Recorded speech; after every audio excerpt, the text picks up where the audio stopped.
Let's quickly talk about how to boost your credit scores to buy a home. And obviously, if you are going to apply for a mortgage, you want to have a high credit. You want to have as high a credit score as possible. So here's an overview I want you to pay attention to. So the minimum credit score required for a conventional mortgage is around 620, 625, while other mortgages require anywhere from 500 to 700, and in some cases 725. And obviously, as you can really imagine, a higher credit score usually translates to lower interest rates, and paying bills on time, keeping credit card balances and number of accounts low, and becoming, in some cases, an authorized user on another accounts can improve your credit score. But I'll go in more details here. And so it's important to understand that your credit score is one of the primary factors mortgage lenders consider when you apply for a loan. So if your score needs work, there are steps you can take to improve it before you apply. But everything also depends on the lender, though. So whether we're speaking about a traditional bank, like a national bank, a credit union, a local bank, or anything in between, or it really depends on the financial institution. So let me give you a little bit of information so you have a clear idea what I'm speaking about. So when we talk about a conventional loan, the minimum credit score is 620. Minimum credit score. So conventional mortgage, 620. If you have a jumbo mortgage, minimum credit score 700.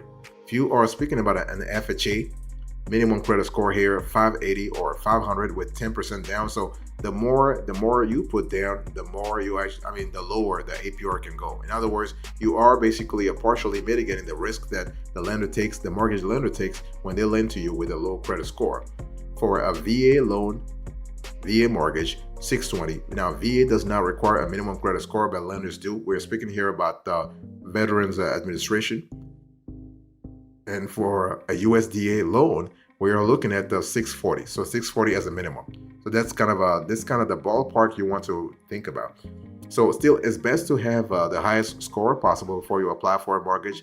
In fact, the median credit score for new mortgage borrowers is 769, according to a recent Federal Reserve Bank of New York report on household debt. So the greater your score, the better chance you will have of being approved for a mortgage, and the lower the interest rate you'll get. So the best rates go to borrowers with scores of 740 or higher.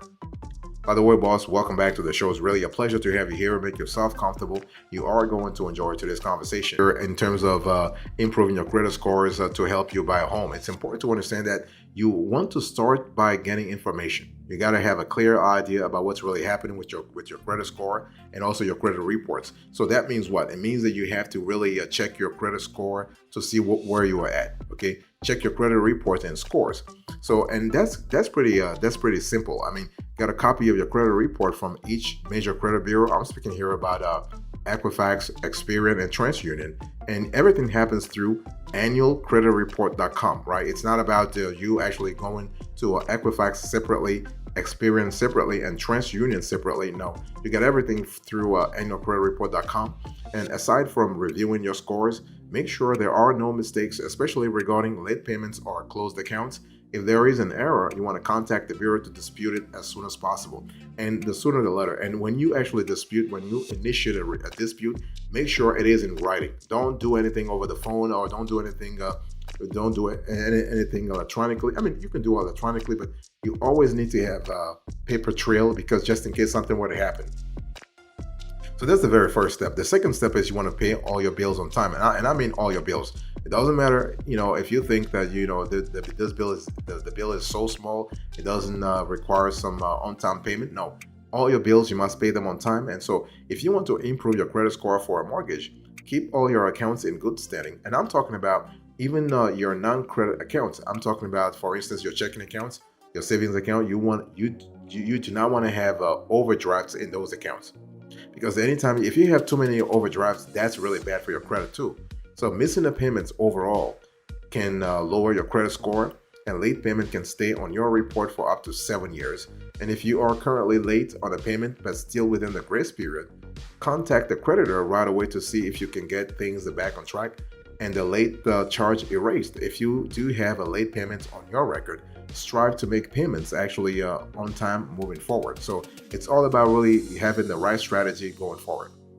Boss, I want to quickly remind you of today's topic. We are having a conversation about how to improve your credit scores to help you buy a home.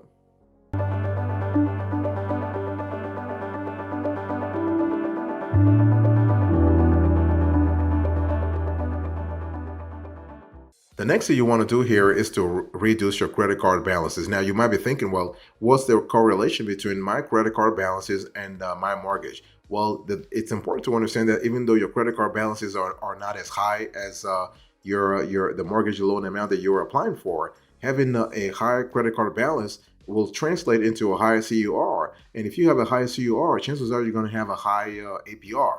And you do not want to have a high APR on a mortgage. I mean, if for instance, if your credit card balance are like a $20,000 and you are applying for a $500,000 mortgage, you want to really take care of that credit card balances so that you can really get the mortgage loan approved at a very low APR. That's kind of important because, and everything translates to something called CUR, so credit utilization ratio. So your credit card balances actually are sort of equivalent to to CUR. I mean, so your CUR is the amount you owe against your total available credit, and it accounts for 30% of your score.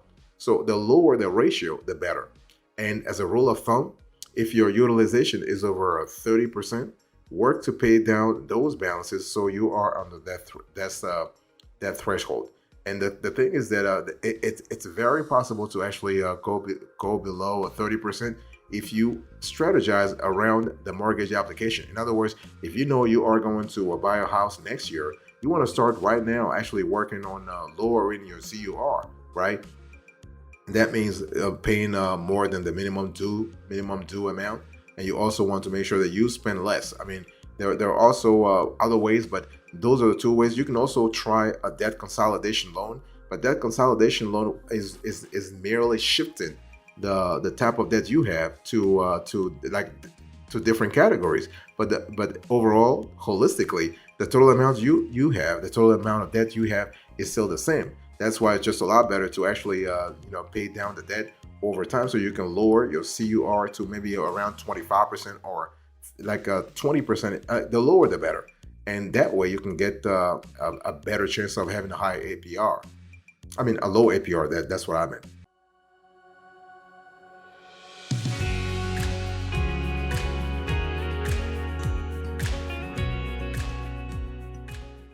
If you are trying to improve your credit scores to help you buy a home, you want to avoid opening new accounts. And I'm talking about all kinds of accounts. It can be loans, it can be a line of credit, it can be a credit card, okay? And applying for new credit will affect your score, that's for sure. So if you can avoid opening new credit card accounts and or taking out more loans before you apply for a mortgage, as well as during the application and underwriting process, because the underwriters, they are constantly checking your credit. I mean, up until the mortgage is approved and you get your house, anything can happen. They can actually reverse their decision, not a problem. And by the same token, don't close any old accounts. Either this can raise your utilization ratio and have an adverse effect on your score. The bottom line here is why we want to do anything. You do not want to do anything that can have an adverse effect on your score. So this is important, and also you can get help from a responsible credit user. So if you are, let's say, if you are a younger first-time buyer, you might not have a very long credit history, right? So one way to improve credit to buy a house, become an authorized user on a parent's or relative's credit card. So the primary cardholder, your parent or a relative, will continue to make the payments, but you will benefit from the positive payment history. But just make sure though that the parent you choose has a pretty reasonable or pretty stellar credit habit, because otherwise the last thing you want is to actually cling on to a parent or relative who doesn't have a pretty stellar credit history. And one thing I want to say also is that when it comes to getting help from a responsible credit user, it's one of those things where you want to start the conversation with that user long time before you apply for a mortgage. Long time. I mean, going back to the example I gave you a little earlier, if you know that next year, like let's say 12 months from now, you are going to apply for a mortgage, then you want to start a little early. So you want to start become an authorized user as soon as possible, because that's going to affect your ability to get approved ASAP. And that's what you want anyway. You want to have that sort of possibility, and you want to really be flexible there in terms of the approval spend. So that's really good. By the way, boss, I want to quickly remind you of today's topic. We are having a conversation about how to improve your credit scores to help you buy a home.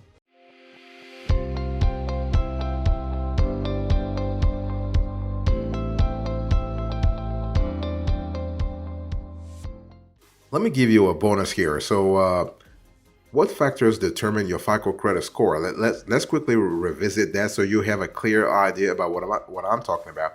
There are several categories of your credit history that inform your current score. Actually, 5 of them are really important. So some things affect your score more than others. So according to Equifax, one of the major credit bureaus, your FICO score is determined using a formula that roughly looks like what we are going to show on the screen.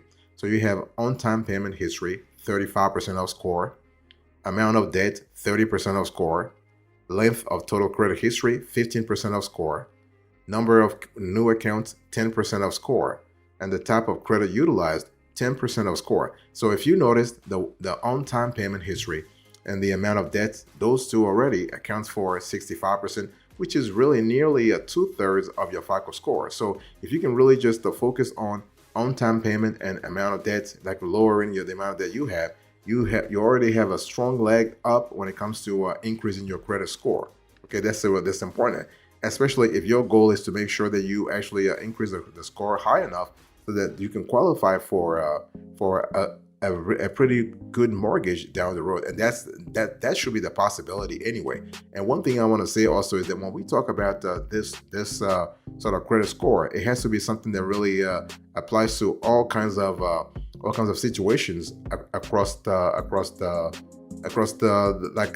credit score span. This is an important element.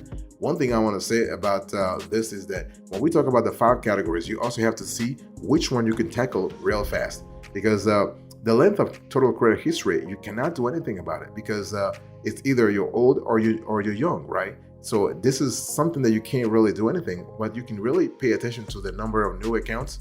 For instance, this could be a possibility. You can also look at the type of credit utilized. So we're talking about, are you looking for loans? Are you using credit cards? Are you looking for lines of credit? Are you looking for other kind of credit products? It really depends upon your credit mix. I mean, this is the word I was looking for, the term I was looking for. It depends on your credit mix, and it's one of those things where you have to see what works for you.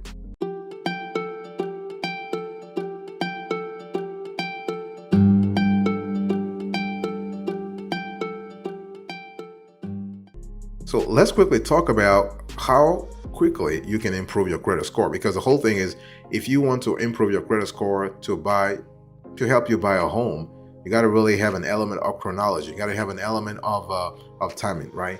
And it really depends upon how quickly you want to buy a house. I mean, based on our analysis, 1 year is actually a good time frame to shoot for. So if you are going to buy a house in 1 year, you want to start improving your credit score right now, because items like a missed payment or a bankruptcy will stay on your credit report for up to 7 years. However, they may not make a significant impact on your credit score after a few years. So if you want to improve your credit score fast to buy a house, say in a few months, the best thing you can do is pay down current debts and avoid opening new accounts. Let me repeat that. You want to pay down current debts, and you want to avoid opening new accounts. So while you can't immediately change the length of your credit history or erase missed payments, reducing the balance on your revolving accounts can make a big difference within a month or two, especially if your credit utilization ratio, which is what I said earlier, which is actually the percentage of your outstanding balances vis-a-vis your total credit limits, is 30% or less. And you really want to focus, I want you to think about that number, 30%. So that numerical threshold is really important, especially if you are trying to improve your credit score and keep it very high for a long time. If you can increase your credit limits on card accounts, that can help within a month or two. So, I mean, that can really help as well. It's improving the credit utilization ratio from the opposite end. Obviously, if you increase your credit card limits, you're not going to spend the total limits that's given to you, right? You're going to keep it high so that overall your credit utilization ratio is high. Because see, when we talk about credit utilization ratio, the CUR, a way to increase it is either to work on the denominator or to work on the numerator. And working on the numerator means you are increasing the credit card limits, and working on the denominator just means that you are actually the credit card limits, you are working on the denominator. Working on the numerator just means that you are increasing, and not increasing, you are decreasing the your total outstanding balance, outstanding credit card debts, or credit card debts, so to speak.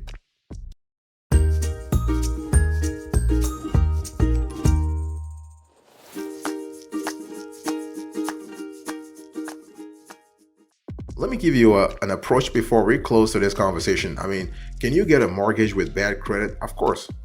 This is totally possible. It is possible to get a mortgage with bad credit or less than ideal credit. However, the lower your score, as you can imagine, the harder it will be to secure a mortgage, that's for sure. For instance, you can get an FHA loan with a credit score as low as 500, but you will need to put down 10%. So that's important to think about. If you can get your score up to 580, you can get an FHA mortgage with 3.5% down. So the lower your score, the higher the down payment that's required of you. Know that some lenders have stricter requirements, so it's smart to compare lenders who specialize in low credit score mortgages. And so in terms of the mortgage process, you have to really understand improving your credit and saving for down payments are two of the biggest steps in getting ready to buy a home, right? But that's not the end. I mean, you got to think about other parts of the process, because it is a process. You want to get your financial paperwork together, and you got to have that. Otherwise, you can't really compete. I mean, remember, a lot of applicants are applying for a mortgage, and if you want to increase your chances, you have to really think about having your financial paperwork together. Shop around for a loan. You want to shop around for a loan. You want to shop around for the best loan. Again, you want to expand your realm here, with whether you were speaking about credit union or speaking about traditional bank, national bank, local bank, state bank. Get pre-approved. You always want to get pre-approved so you have a clear idea about you can have a clear idea about your chances, your potential approval, your potential APR. Okay, and you want to have an offer accepted on the house. You also want to go through the underwriting process. As I said a little earlier, when you go through the underwriting process, do not actually get new debt. Do not actually apply for a new credit, because this will affect your credit score adversely, and you do not want to have that. So once everything is fine, you can close on the home, not a problem. So it is totally possible for you to really do everything I told you to actually improve your credit score, to help buy a home real fast. But you got to have a certain discipline, and you also got to understand you got to keep your eyes on the ball, right? I mean, your eyes on the prize, because the bottom line here is that you want to make sure that you're getting an APR as low as possible.